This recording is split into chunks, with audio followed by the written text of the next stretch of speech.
month, y'all asked me the same 2 questions. How do I do anything with them long ass nails? And how do I read so much? And the answer is, being a bad bitch chose me. I didn't choose it. This life chose me, girl. I just meet the mark.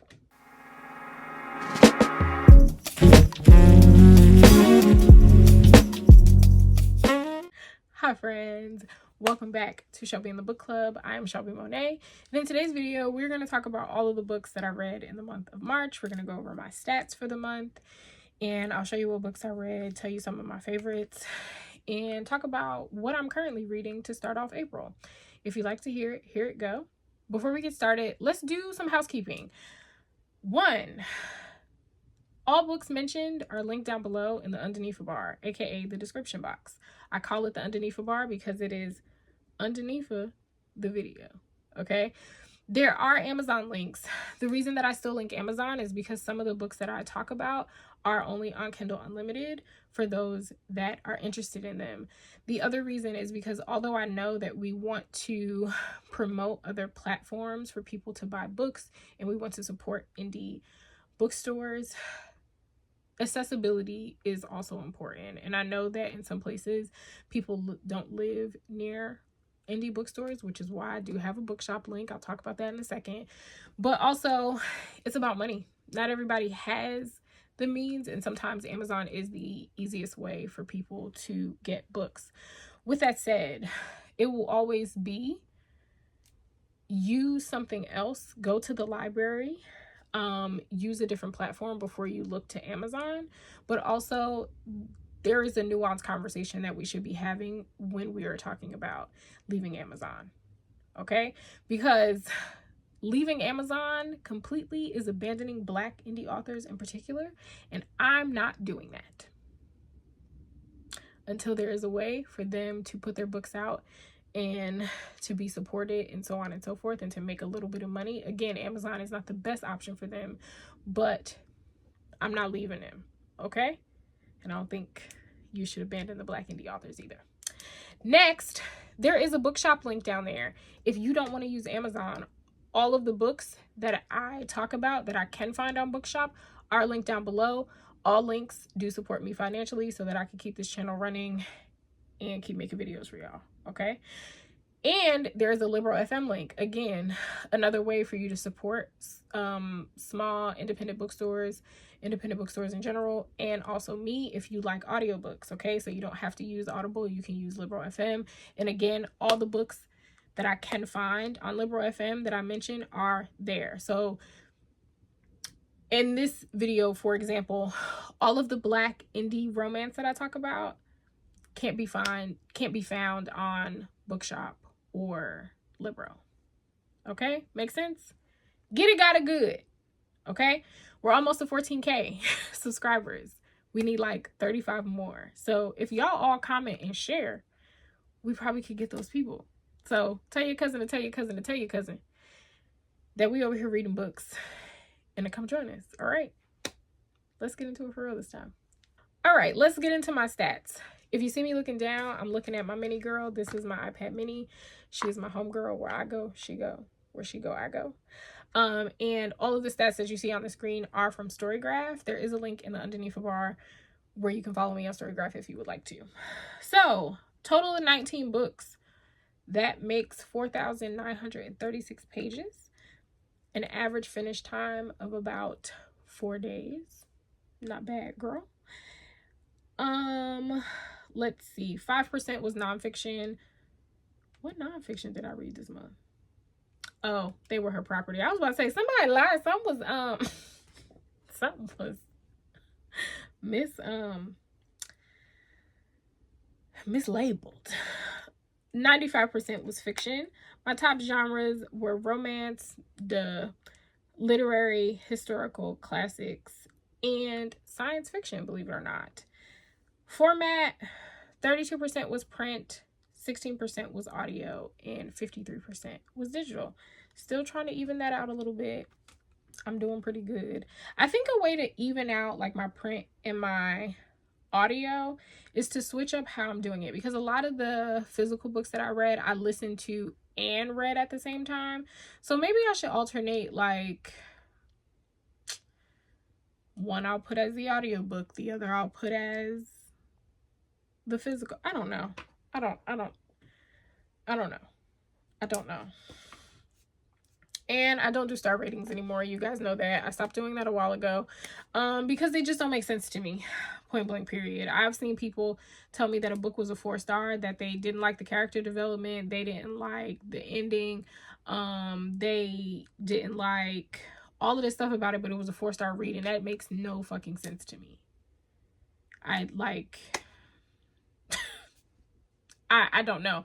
And when I was rating books, I really would mostly rate everything a 4 or 5. Sometimes I do a 3. Then I had someone question me like, well, why'd you put it a 3.25? Just round it up and blah, blah. And I don't feel like doing that with y'all. So I just don't rate them. When I talk about these books, I tell y'all what I did like about them. I tell y'all if they were a favorite. If it was memorable to me. The ones that I don't like, I tell you why I don't like them. Okay? All right. Get it, got it, good. So, audiobooks. I read 3 audiobooks this month. 2 of them were Beverly Jenkins books. The first one was Nighthawk. I loved Nighthawk. Ian and Maggie were super cute. Maggie was a mess. When I say our girl was a mess, she was into everything. Maggie gets arrested, and they're trying to find a place for her at the jailhouse, and there wasn't. So Ian, aka Preacher, is tasked with taking her to a few towns over to take her to the sheriff there. So he becomes responsible for her, and then they go on this adventure together. Beverly Jenkins, the historical romance, chef's kiss. Okay, it was great. She can do no wrong in my eyes, so I thought, until I got to Before the Dawn. I did not like this one, and I know that it's me and not necessarily our Auntie Bev. So Leah Barnett is a she's like a tavern girl. Like, she works in this tavern that was owned by her and her mother, and the man that her mother has been in a relationship for all these years died. Her mom died a few years before. Her biological father died when she was younger. And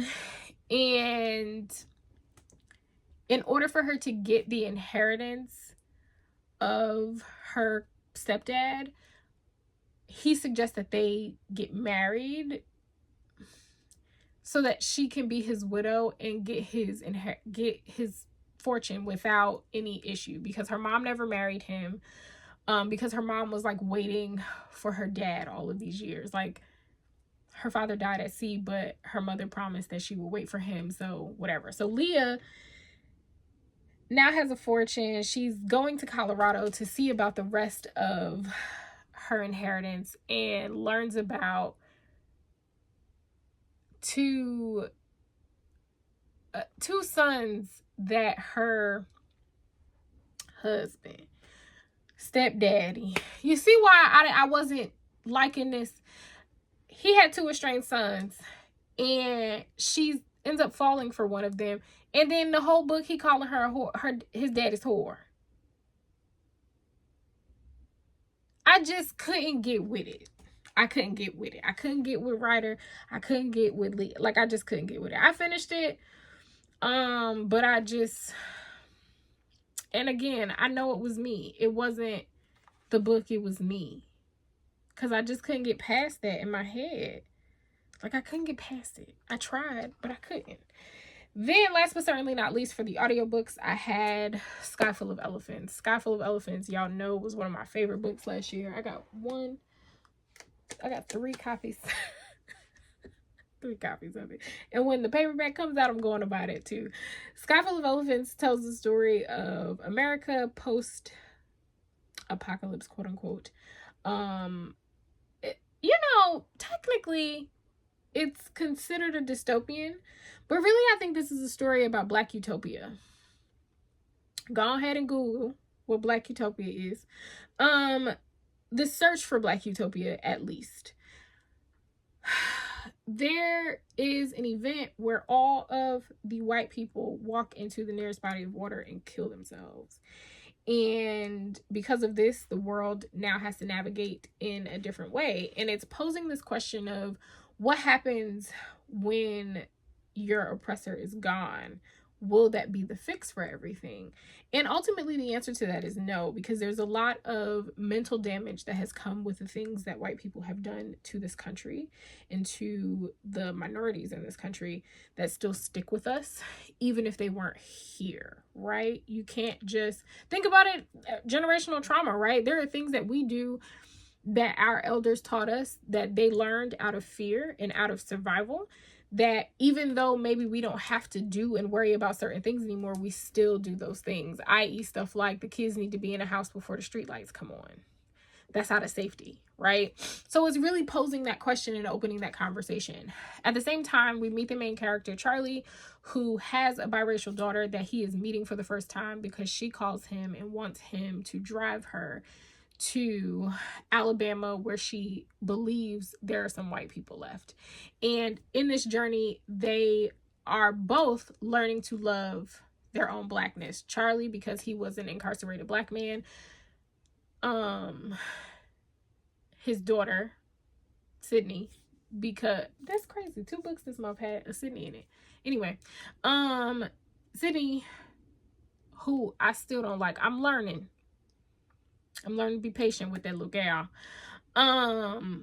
But Sydney had to learn to love her blackness because she was taught that it was wrong and she was raised by her white family. So it's a very, very interesting story. I will say that it is not for everybody, because I think there is a demographic of people that can't have this conversation without understanding it as racism. And I think that has to do with the way that they view the world, and that's fine. Just don't bring that over here. We can agree to disagree, even though you are wrong. But I enjoyed it. This time around, like I said, I was listening to the audiobook. Rereading books is so important because this time I didn't have to try to figure out the plot. I was able to kind of just sit and be with the characters and notice things that maybe I didn't notice before, because I wasn't so busy trying to figure out, well, what caused the event and why is this happening and why is that happening and so on and so forth. I knew already, so I was able to just sit and be, and it was just as enjoyable, maybe even better than the first time around. So highly recommend that one. Next, I had, oh child, of books is heavy. 6 physical books that I read. Most of these I listened with the audiobook. But whatever. These are in no particular order. Neighbors by Diane Oliver. This is a collection of short stories. I was in awe by this writing. Also, this book cover. Beautiful. Diane Oliver is a Black female author who passed away very young. I think she was only 22 or 23 when she passed away. She wrote this back in the 60s, and all of the stories are from the perspective of women, whether it be white women or Black women, tackling race in some way in the 60s and 70s. And honestly, this feels very modern. It doesn't feel like a book that was written back in the before times, right? It feels like today. I don't know how else to explain that. I was very impressed with these stories. The 2 that stand out the most to me are the very first story, Neighbors, which covers a girl helping her little brother prepare to be the first Black student to segregate a school, and all of the turmoil and things that caused and the danger that it put their family in. The other one is Mint Juleps Not Served Here, which is about a family that was kind of living in the woods in the town, like a little backwoods family, and how a teacher or someone from the state comes because they realize there is a kid living there and they want the kid to go to school, and why is he not signed up? And oh, it must be so hard for you living back here and having no help, and can he read, and blah blah blah blah. And then the lady was disappeared. It was funny. All of those stories are very, very good. That's something that I will read again. I think if you like historical fiction, and you maybe don't like short stories, but want to venture into them, I think that's a good start. I think Neighbors is a good place to start. I will also say that it reminds me of Latoya Watkins, her collection of short stories called Holler Child. Okay, you get what I'm saying? All right, cool. Next up, Tar Baby by Toni Morrison. I read 2 Toni Morrison books this month. I'm very proud of myself. Tar Baby tells the story of Jadine Childs, and she is a Black supermodel. She is on the lighter side of things. Very beautiful girl. And she was raised by her aunt and her uncle, who work for this very affluent white man named Valerian. And this book is pitched as a romance, quote unquote. And I wouldn't consider it that. I wouldn't go into this thinking that you're going to get a romantic story about 2 people that fall in love, as much as you're getting a deep dive into relationships and why we do things, or how we show up in relationships is dependent upon the relationships that we saw, growing up. So Jadine has her aunt and her uncle as an example, but she also has Valerian and Margaret, who is this white couple, like, with this big age gap, that honestly don't really like each other. They just in the motions of being married at this point.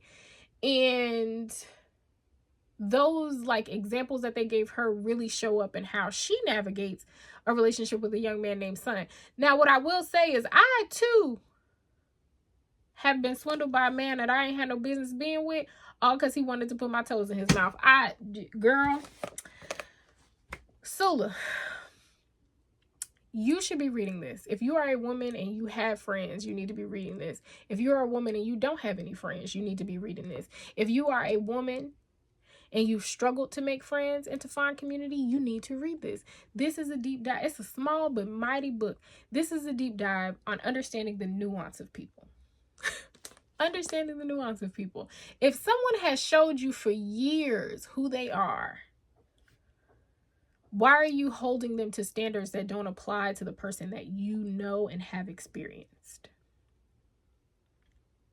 I think so often we put societal standards on people because we think that that's what's supposed to be happening and what, like, how we should be navigating a relationship and so on and so forth.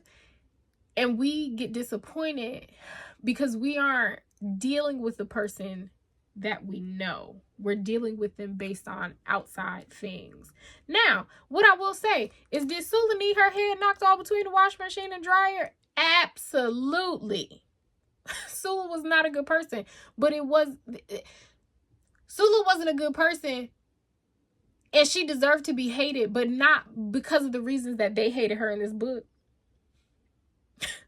Sula needed her ass beat. There's no qualms about that, but it wasn't because of what the town put on her. This book is beautifully written. Let's see if I can find. Oh, this is one of my favorite parts. See, I open right to it. I didn't even know his name. And if I didn't know his name, then there is nothing I did know. And I have known nothing ever at all, since the one thing I wanted was to know his name. And so how could he help but leave me, since he was making love to a woman who didn't even know his name? Who is writing like this? Baby. What I will say, if you are venturing into Toni Morrison, I think one of these is a good starting place. I think either one of these or The Bluest Eye is a good starting place to venture into Toni Morrison. Don't start with Beloved. Don't start with Beloved. Beloved is a book for big kids. Okay, and it's okay to not be a big kid. Do not start with Beloved. You start with Sula, you start with Tar Baby, or you start with The Bluest Eye, okay? All right, cousin.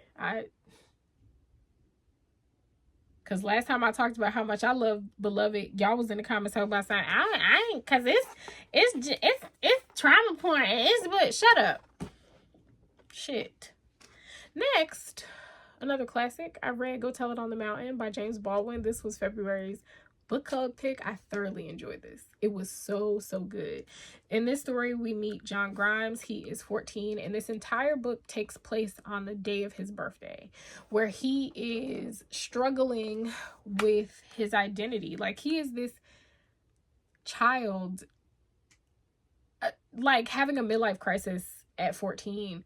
But I think it also is a conversation in religion and where religion stands in the Black culture, right? And how we use religion to ignore the bad things about people. So we get the perspective of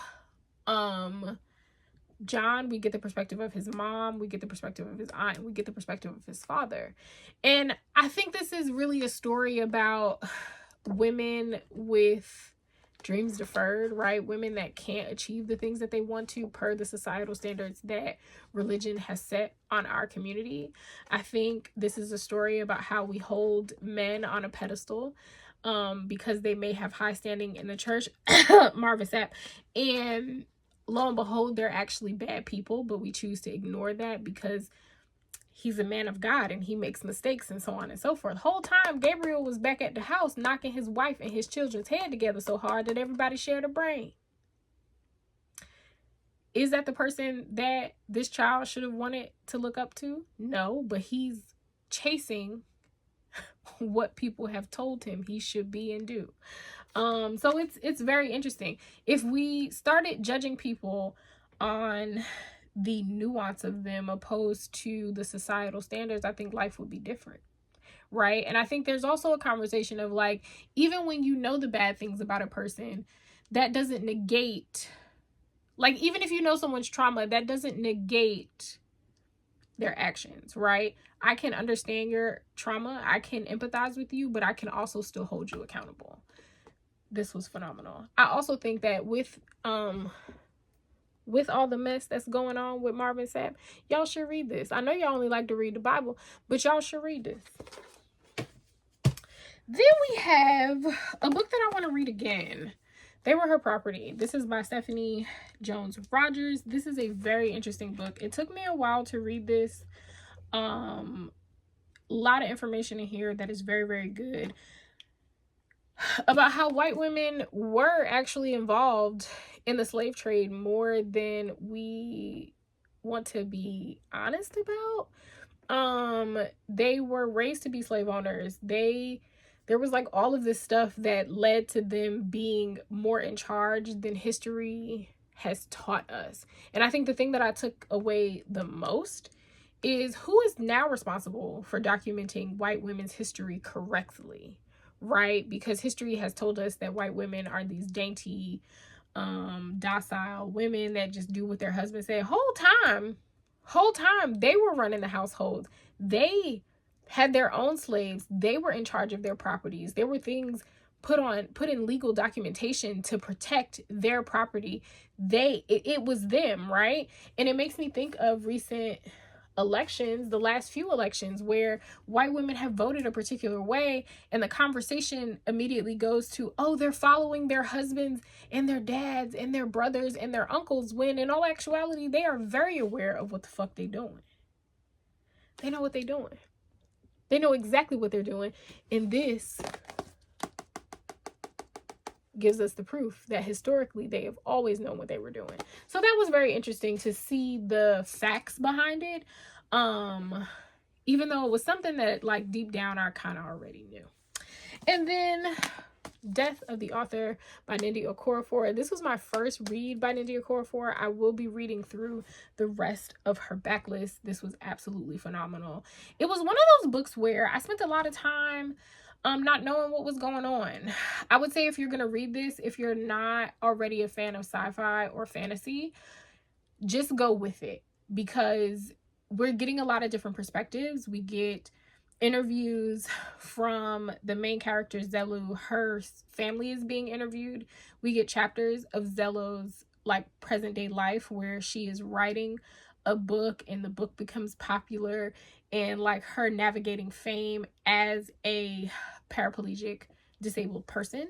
And then we get chapters from the book that she wrote, Rested Robot. So this particular copy that I have which is linked down below for y'all. When you take the dust jacket off, it's Rusted Robots, which I love. It's a very interesting book. I think at the end, what I took away from it is the human in us is going to withstand the test of time, right? Like the things that make us human, being emotional, being territorial, being possessive, wanting to be in a clique or whatever the case may be. Like there are just things about us that make us human, and those things are present in the things that we create. So there's definitely a conversation in here about the African diaspora, right, race. There is conversations in here about AI and robots and all kinds of things. But I think that even when the world is ending, right, in whatever way, whether that is your personal world because things aren't going the way that you want, or there's an accident that causes you to be paralyzed, or you find out that you're chronically ill, or whatever the case may be, even though your world may seem to be ending, you still can hold on to hope. And holding on to that hope is what makes you human. Does that make sense? So this was very, very good. But again, it's one of those books where it's like, you're not going to get it for real until the end. So just hold on to it. And I would say, I think that's a good book for people who are just venturing into sci-fi, because it didn't feel overly science fiction to me. Does that make sense? So that was really good. I really enjoyed it. Now for the ebooks that I read. So first up, I'm gonna put both on the screen together somewhere. I read Rodeo Season. So the first one is Destry. That is by Casey Mills. I love Casey Mills. Destry Callahan, who I was calling Calhoun for most of the book, is a bull rider, a very popular bull rider in Miller Point. And he meets Savvy, who is working the rodeo for the first time. And Savvy wants to be a barrel racer, but she just doesn't necessarily have the funds to like rent a horse or to get a horse so that she can practice, so on and so forth. So she's working at the rodeo, and she sneaks in the middle of the night to set some barrels up so that she can practice. And Destry catches her, and he said, I'll take you, if you go out to drinks with me, I'll keep your secret for you. And she was like, what? Like, she was pissed, but she went, and she's trying to play hard to get. It's super cute. There is a bit of a spicy scene on a Ferris wheel. Go ahead and read it. Casey Mills is awesome. The next was by Charity Shanae. I don't never know if I'm saying her name right. And girl, if you're watching my video, I love you. I've read just about all of your books. Help me, Jesus. She wrote Titus. Titus Cole is a reform thug. Okay, he was in jail for a couple of years, and he got out, and he is now a cowboy. He does rope tying, tie roping. Baby, he ride the horse, he jump off real quick, he tie the cattle up, okay? And then he jump back on the horse, and he got to do it in a certain amount of time. Well, when he's on his way to the rodeo, he runs into, dang, her last name is Jackson. Why can't I remember her? I'm gonna put it on the screen somewhere. He runs into this lady, and he thinks she fine, but she works for a company, Jackson Boots, where she's at the rodeo looking for sponsors, and he is one of the people that she was going to sponsor. So they're trying to navigate how to do business, but also maybe hunch on each other in the meantime, in between time. Okay. It was very cute. I think Casey Mills and Charity did a very good job at intertwining the stories without making it like super obvious. Like, we meet the Jackson Boots company and all of that stuff in Destry's story because they wanted to sponsor Destry as well. There's mention of Titus in Destry's book and vice versa. Like, we see Destry and Savvy in Titus's book. So I thought that was really cool. Last but certainly not least, unless you live under a rock, everybody on the internet right now in the Black book communities is reading Jahquel J's books. I'm not going to put all of them on the screen, but I did read Capadonna 1 through 3.5, and I read Capone 1 through 3. Okay? I'm just going to put Capone and Capadonna on the screen. The first set of books that you need to read is Capone 1 through 3. Capone is a twin. He and his brother are drug dealers. He comes across Aaron through his brother-in-law, who is married to his sister, Capri. And Aaron and Naeem used to be in a relationship when they were younger. Aaron is very green. By green, I mean like she is not involved in the street life at all. She is taking care of her brother because her parents died when she was young. She lives in a basement apartment at her aunt's house, and it's her and her teenage brother. And the reason that he sees her is because she rolled up on this little boy that's been hanging out with her teenage brother and is like, I knock your head off your shoulders, boy, if you don't stay away from my brother, because I know that you're leading him in the wrong direction or whatever. And Capone was like, I want parts. They run into each other again somewhere else, and then we go on this whirlwind of a romance between the two of them. All the while we're getting all of this background street drama as well. Bang bang, shoot 'em up. It's not spicy. If you're looking for something where they're gonna be hunching like they do, but not real hard, okay, so this ain't that. But the cliffhangers, like the drama, it's just, you can't catch your breath from one book to the next. Okay, so those are the first 3 books. That's all I'm going to tell you, because I want you to read them for yourself. Then we get to Capadonna. He's mine, you made it had him once, but I got him all the time. You can't sleep at night. He's mine. I'm sorry, they're twins. Okay, Capadonna was doing his little time in jail, down to the jailhouse. And we meet Capadonna and Capone in Capone's books, I should say.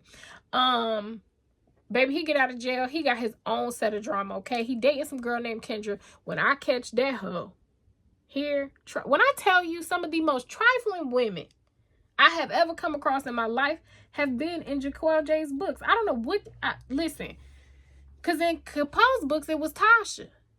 I ain't even mentioned Tasha. It's all right. It's okay. Capone get out of jail. He's trying to figure his life out. He's like, he gonna step up and play his part because Capone wants to step back. He married. He got, whatever him and Aaron doing. He got his family. Okay. Dang, I guess I just spoiled it for you. Anyhow, he want to do his own thing, which was the plan anyway. And there was a woman that Capadonna saw during visiting hours in the visiting room or whatever, visiting someone that was also in jail, and he just was smitten with this woman. He runs into Alea on the street, and things get to rolling. There's drama with his now ex-girlfriend. Hate her. It's a secret baby. Okay? Alea, the stuff that's happening to her, I mean, a mess. And it's Capadonna, Capadonna 2, Capadonna 2.5, Capadonna 3, and Capadonna 3.5. Now, what I will say is she could have put them in the 3 books, but she tells us in the little author note why she couldn't, or that she couldn't do it that way, so she had to break them up for whatever reason. Whatever. All I'm going to say to you is you're going to fly through them really, really fast. I'm supposed to be moving on to Capri's books very soon. Don't know when I'll be reading them. There are just other things that I want to read first. And I feel like, and this is genre specific, this doesn't have to do with Jahquel J. And if you are a fan of urban fiction, you're probably not going to like what I have to say right now. It's okay, cousin. I'm going to touch your hand when I say this. The hooks are very repetitive, but that is something that is a trait of urban fiction. And for someone like me that reads very diversely, that I pick up on that pattern recognition very quickly, and it gets boring to me. So I need to put time between Capadonna and reading Capri's books. What I will say is that my mama has told me all of Capri's business, because my mama has read through all the books and now she is going through Jahquel J's, the rest of her backlist.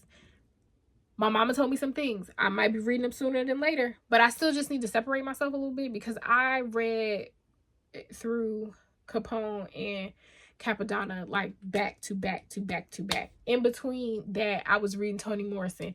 In between that, I was reading Death of the Author. Okay, like it was a lot. I just need to separate myself a little bit, but they are good. They are very good.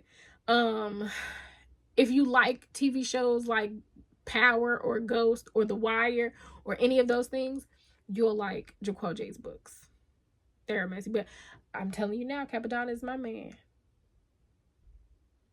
That's my man. Okay? Dang it. But that is all that I read for the month of March. And going into April, I got an advanced reader's copy of Zeal by Morgan Jerkins. Y'all know that I loved Call Baby by her. This is good. I'm 100 pages in. This is good. I cannot wait to talk about that with y'all. You should watch my weekly vlogs because I talk about them in there. Okay? Let me know what was your favorite book in March. And if no one's told you today, I love you. You're kind, you're smart, you are important, if to no one else, to me. Bye, friends.